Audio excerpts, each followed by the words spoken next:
Many often wonder, what does it take to become successful in the MyTeam community? The best way to find out is by looking at people who have found success and analyze what they did to get there. In this series, we will be doing just that. Welcome to Inside the Mind, Season 1, Episode 5.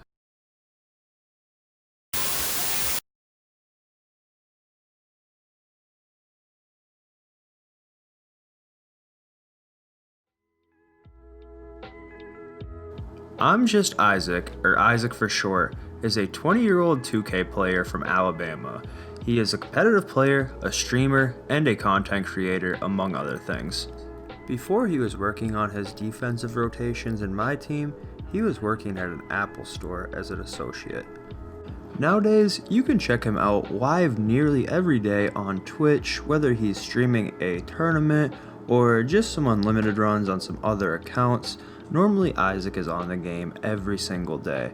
He uploads to YouTube quite frequently, relative anyhow, and he is also good friends with Tydebo, who he has had many head-to-head matches with in tournaments or even just wagers and friendlies. Isaac's personality online is in general very positive. It can be assumed that he keeps that positive attitude tagged to him in his personal life as well. The future appears to be very bright for Isaac, whether that's in 2K, content creation, or just life in general.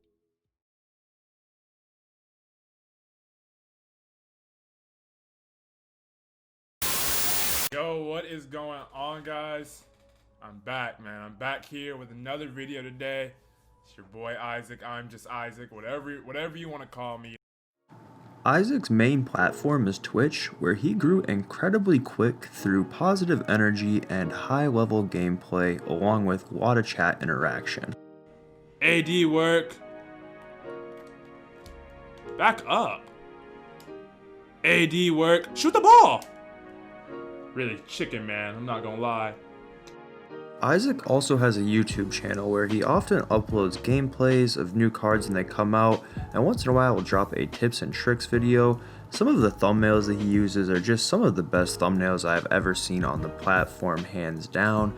He definitely does a great job with those, and the gameplay that you get through these cards is some of the best you'll see on the platform. If there's any sort of high-level MyTeam competition, you can find Isaac in it. Whether that's the 250k tournament qualifiers, the 250k tournament itself, MyTeam Madness, 2K Legends, you name it, Isaac is there. Not only does he show up to compete, but he generally does a great job, often winning tournaments such as MyTeam Madness, and simultaneously making it as entertaining as possible to watch for his viewers. Isaac did qualify for the 250k tournament last year, but to everybody's surprise, he is yet to qualify this year in 2K21. He has one more shot at it, and I think I speak for the majority of our community saying that we all hope the best for him in making it. Isaac will branch out from 2K content every now and again, but it's not all that regular. Another quick side note about Isaac is he was once featured on Troydan's channel on YouTube.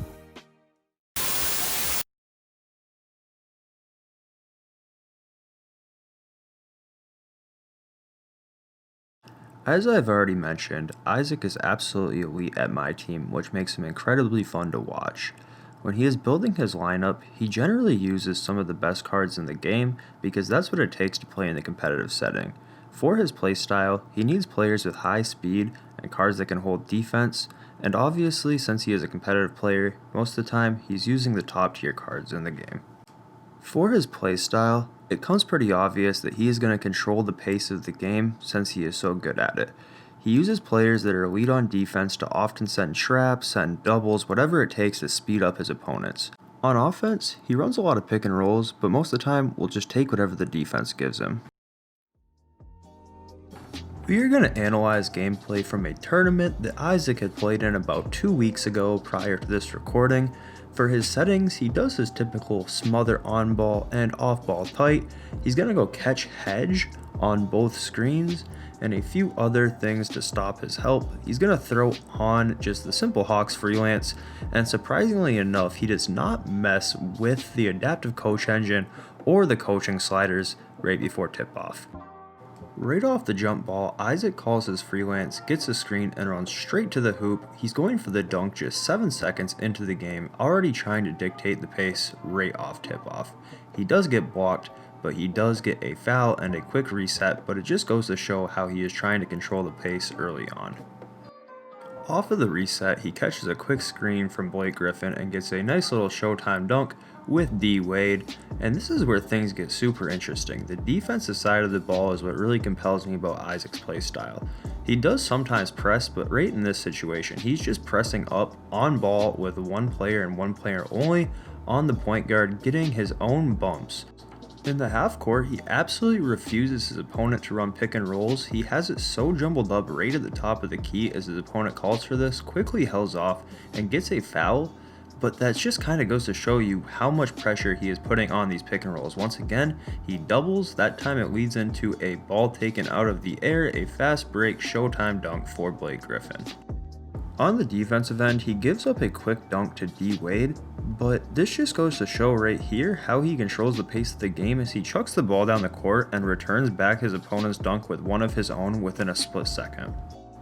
Back in the defense here, he's sitting in the middle with Blake. His opponent calls for a handoff, and right here it's kind of the same mindset as the pick and rolls. He jumbles him up at the top, switches down to the corner and plays that lane, and he nearly gets another interception, but that time slaps it out of bounds.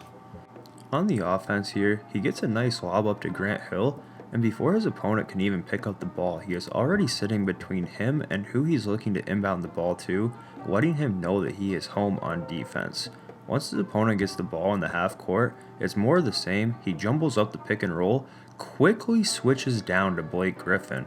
He nearly gets another pass interception, but he's persistent with it and gets the block.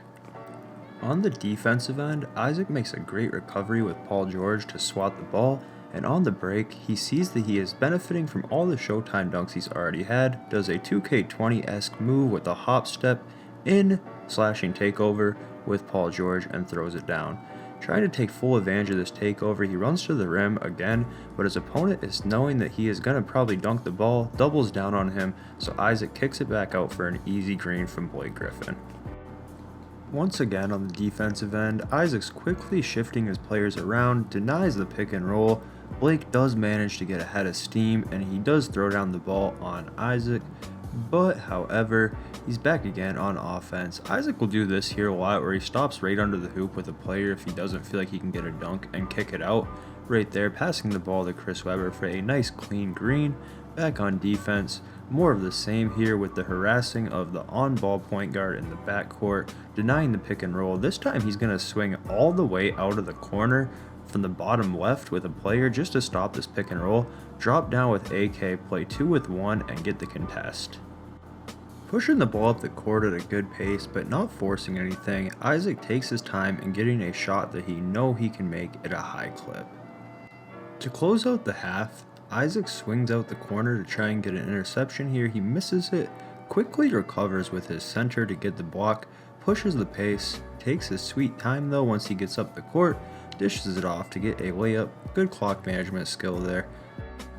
Now into the second half, Isaac doesn't change up his gameplay at all, once again denying the pick and roll, kind of helping off certain players to make sure you can't get anything. Gets a somehow contest there, then keeps the pace pushing, keeping his own tempo, throwing it off the glass to himself nearly, misses the self hoop, but it does go to Chris Webber who gets the and one, and Isaac is now going to expand his lead even more with another free throw. Isaac has 2 players in takeover, and he punches in another Showtime dunk with Derrick Rose, which is a scary sight.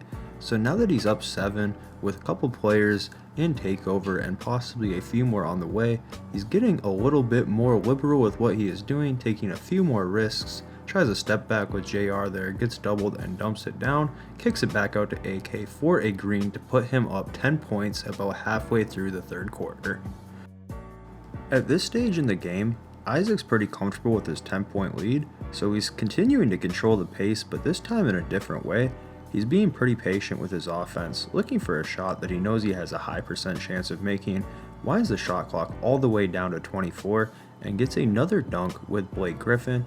Up by 12 now, just pretty patient again, taking the ball up the court, not rushing, calls for a screen and roll, His opponent is pretty disgruntled and out of form. He sees lob, throws lob, expands his lead to 14, staying up in the press to make sure he knows that he is not leaving him on defense yet. Isaac has this game slowed down quite a bit, not gambling at all, risking his 15-point lead, milking the shot clock a little bit, passes up a wide open dunk, kicks out to the corner, and expands his lead even more, now going up by 18 points with just a minute and a half left in this game. It is as well finished as possible.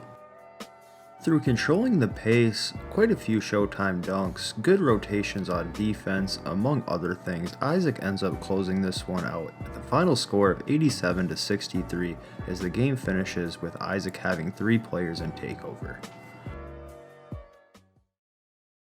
I appreciate you all tuning in to another episode of Inside the Mind. There's multiple free ways to support my channel, whether that's through subscribing, leaving a like, or following me on Twitch. It is all very much appreciated. If there's anybody else you would like to see featured in this series, please leave that person in the comment section below.